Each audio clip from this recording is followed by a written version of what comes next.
Habari za jioni, naitwa Pamela Kikuli, ni meneja wa bia ya Safari Lager kutokea Tanzania Breweries Limited, na leo tumekusanyika hapa kwa ajili ya kushuhudia ufunguzi rasmi wa mechi za kombe za dunia.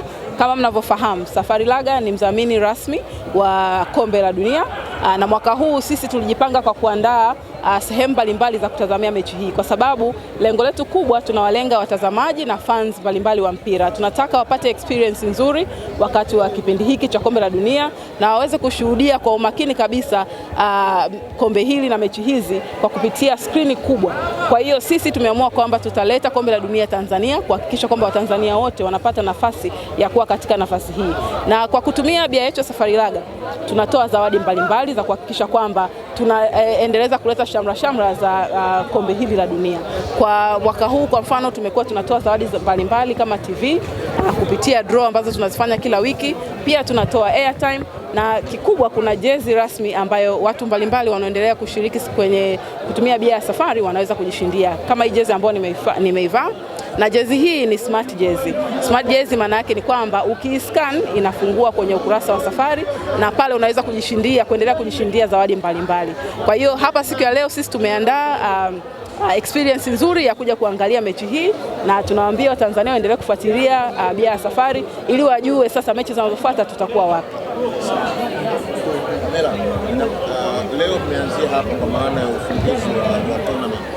Kwa maana mtakuwa mnazunguka maeneo mengine au itakuwa ni hapa mwanzo mwisho mpaka finali? Yaani hata kwa leo hii tuko sehemu tatu, tuko mikoa mitatu ambayo tunaonyesha kombe hili.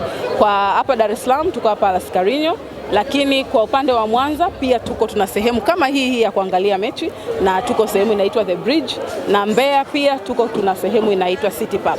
Kwa hiyo tutaendelea kuwa tunaenda sehemu mbalimbali kuhakikisha kwamba tunawafikia Watanzania wengi na wote wanapata experience nzuri ya kufuatilia mechi hizi kwa ukaribu zaidi, na pia kupata na burudani wakati wakiangalia. Lakini pamoja na yote mmekuwa na kampeni ile ya safari ya mabingwa kusaka vipaji na kuviendeleza.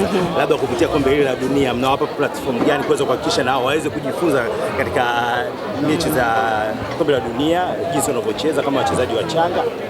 Kupitia Safari Cup ambao ni shindano tulikuwa tunafanya kusaka vipaji, tulizunguka mikoa mingi na tukapata vipaji, na mpaka leo hii wachezaji 16 wamesajiliwa rasmi kwenye timu mbalimbali.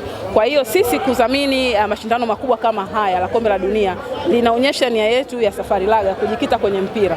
Kwa hiyo watu wote, vijana wote ambao wanapenda mpira waendelee kufuatilia, kwa sababu tutazindua tena msako mwingine, na msako huu utaendelea kukuza vipaji kama hivi. Kwa hiyo kwa kupitia hii na sisi pia tunaendelea kujifunza na kuboresha kwenye majukumu yetu ambayo tunayaweka kwenye mambo ya mpira, na tunatarajia kwamba tukizindua tena tutapata mwitikio mkubwa zaidi hata tuliopata ya miaka iliyopita.